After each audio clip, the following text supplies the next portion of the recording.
Hello friends, this video is a continuation of our previous video, which is the implementation of the RICE code, and in this video we explain the implementation of the RICE code by an example.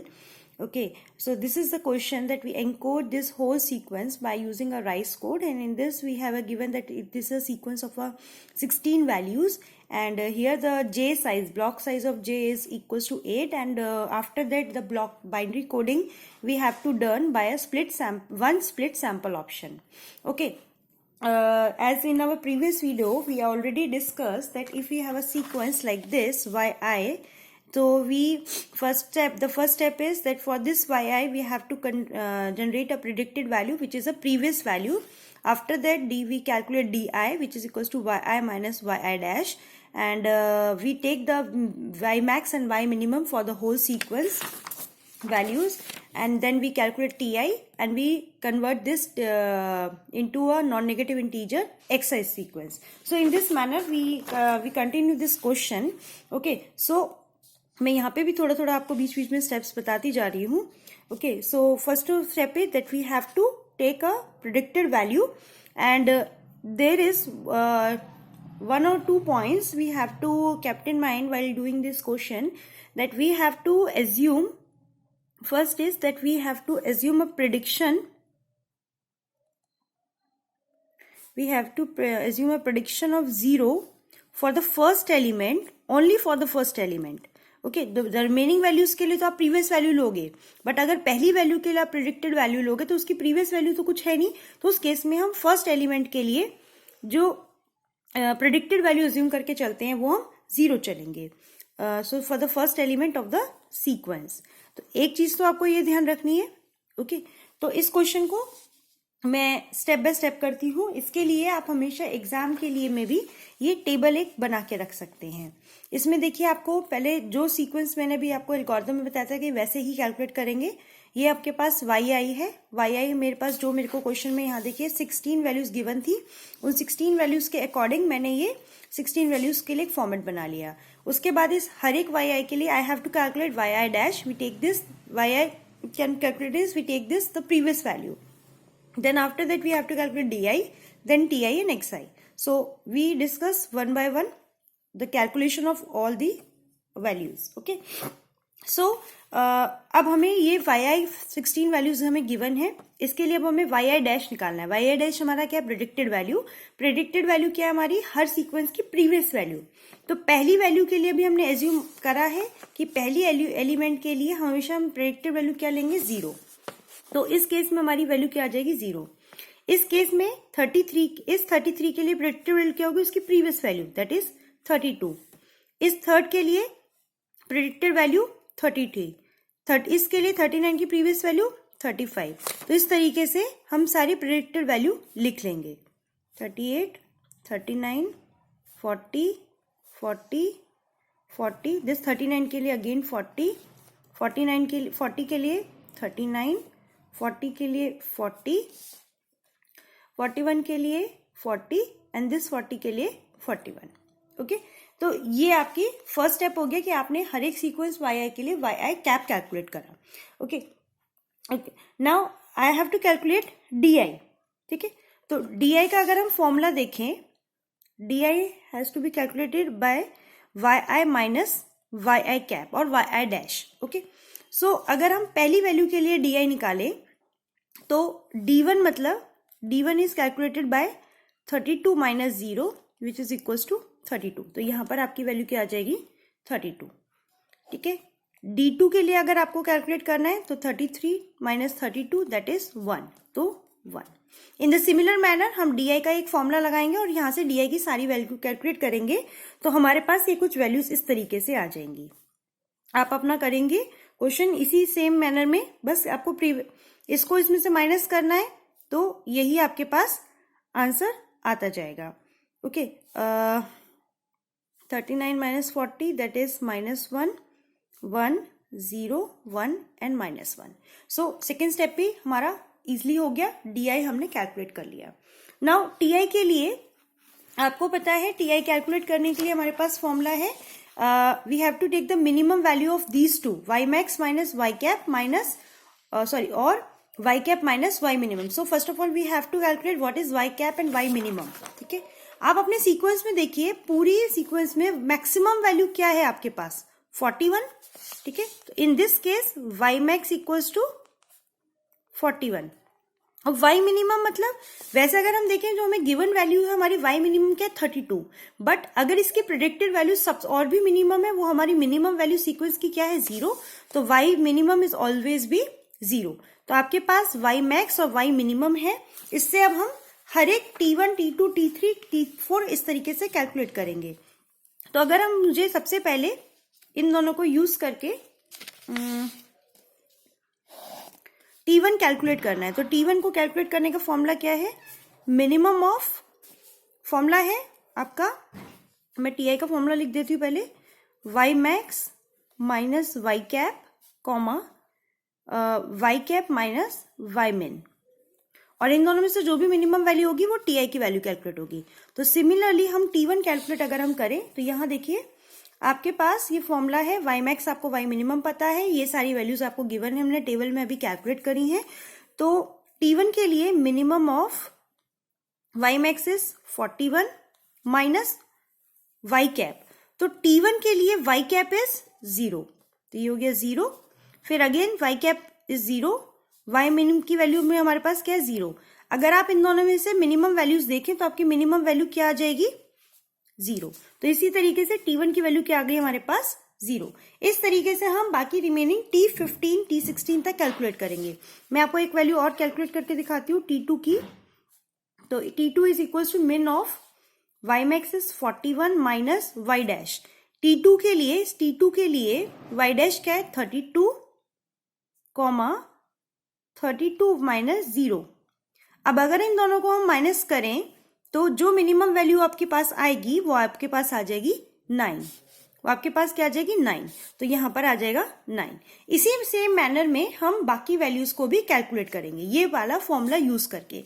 तो अगर आप बाकी values भी इसी तरीके से calculate करेंगे तो आपके पास ये कुछ वैल्यूज आ जाएंगी 8, 6, 2, 4, 3, 2, 1, 1, 1, 1, 2, 1, 1, 0. ठीक है, तो ये हमारा अभी तक हम ये प्री प्रोसेसर का ही काम कर रहे हैं. जहां पर आपके 16 वैल्यूज हैं उसके लिए हमने Y I cap, D I और टी आई कैलकुलेट करा है. अब हमें क्या कैलकुलेट करना है? एक्सआई. एक्सआई को कैलकुलेट करने के लिए हमारे पास ये मैपिंग फंक्शन है. ठीक है, तो इस मैपिंग फंक्शन को यूज करके अब हम एक्सआई कैलकुलेट करते हैं. ठीक है, तो उसके लिए हम क्या करते हैं मैं आपको करके बताती हूँ. अब यहां देखिए आपको 16 वैल्यूज दे रखी, जो सीसीएस डीएस ने रिकमेंडेड करी थी वो जे की वैल्यू वो आपकी 16 करी थी. ठीक है, बट आपको यहाँ पर जे की वैल्यू कितने साइज दे रखा है? 8 का. इसका मतलब हमें क्या करना पड़ेगा कि हमें अपने पूरे सीक्वेंस को 16 वैल्यूज के सीक्वेंस को 2 ब्लॉक में डिवाइड करना पड़ेगा, 8 के ब्लॉक को. मतलब for this question we have to divide the sequence of 16 values into 2 blocks, and the first block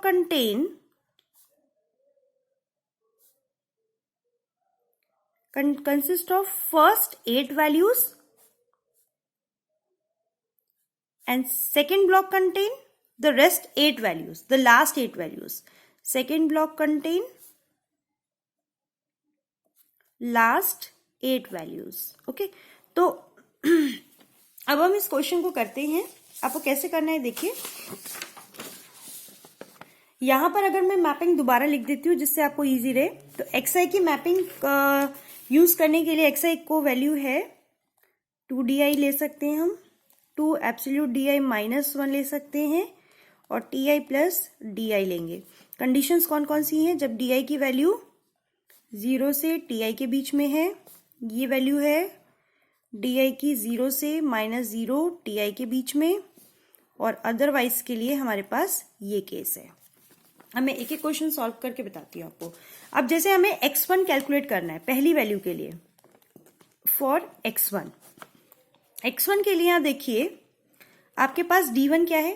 x1 इस 1 सीक्वेंस के लिए d1 की वैल्यू क्या है 32, t1 की वैल्यू क्या है यहाँ पर 0। अब चेक करिए आपकी di की वैल्यू 0 से, ये भी ti की वैल्यू भी 0 है ना, तो इस कंडीशन में लाई करे कि di की वैल्यू 32 है ना, इस कंडीशन में लाई करे, तो हमारे पास क्या बची third condition. So means it lies in third condition, third condition.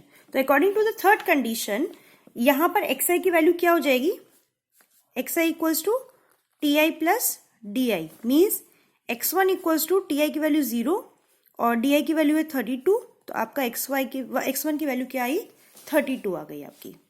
ठीक है, तो यहां पर हमारे पास पहली वैल्यू क्या आ गई 32। और सॉल्व करके देखते हैं अब हम फॉर x2 के लिए। ठीक है, for x2, now for x2 check करिए d2 क्या है आपके पास, d2 क्या है हमारे पास 1 और t2 क्या है आपके पास 9।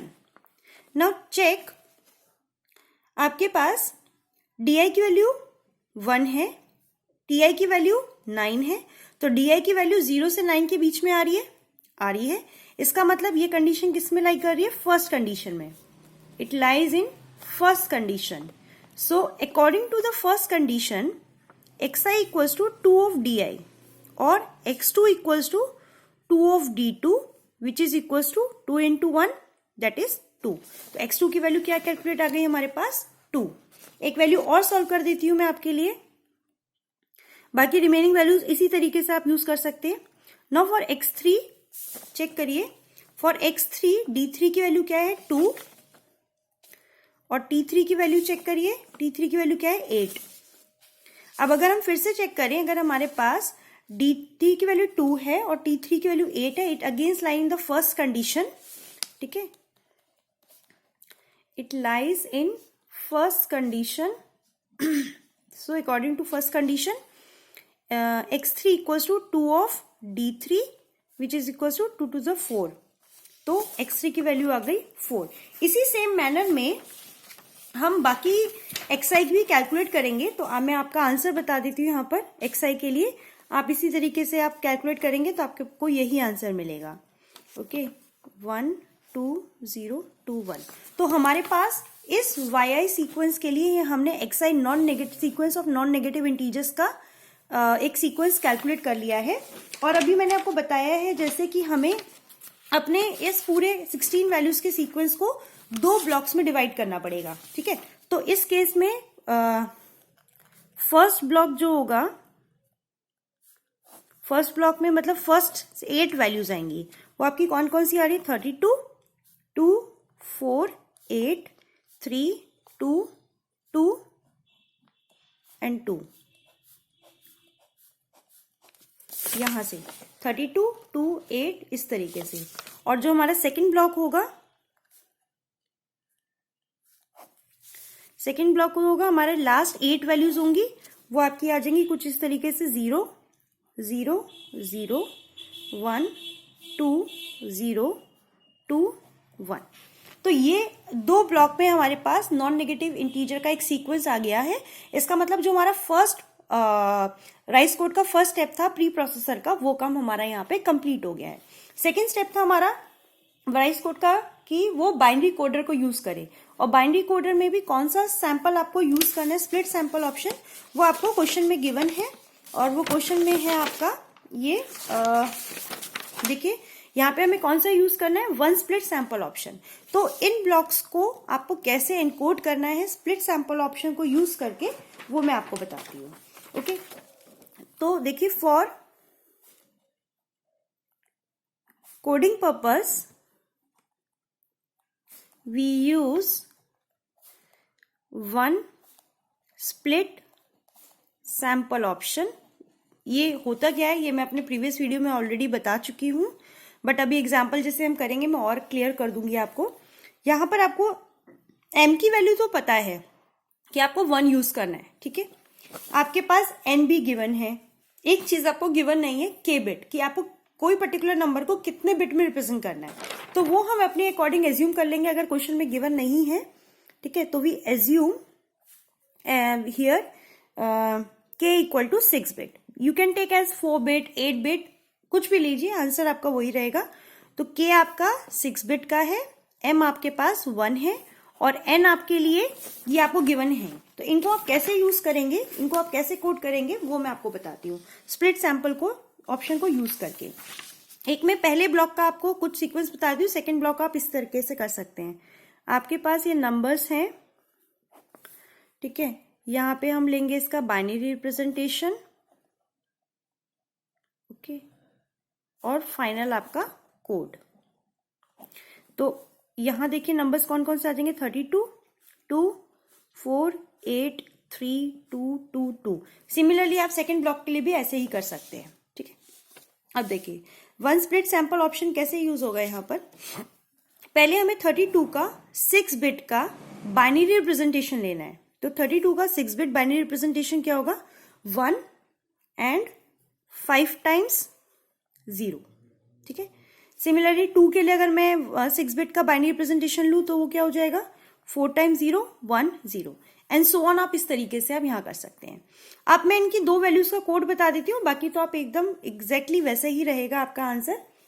अब देखिए आपको one split sample option use करना है 32 के लिए, मतलब n की वैल्यू 32 है, k आपके पास 6 बिट का है और m आपके पास 1 है, ठीक है.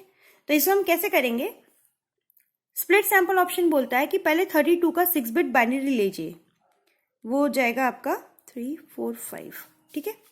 अब हमारे पास m लीस्ट सिग्निफिकेंट बिट क्या है, m least significant bit, m क्या है 1, मतलब 1 लीस्ट सिग्निफिकेंट बिट क्या है 0, तो वो क्या हो जाएगी आपकी मोस्ट सिग्निफिकेंट बिट.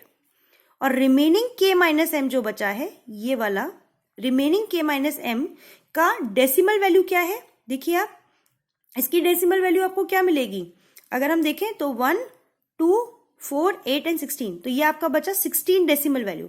तो 16 का आपको यहां पर क्या लेना है, जो आपका m लीस्ट सिग्निफिकेंट बिट है, it is followed by k minus m most significant bit of unary code.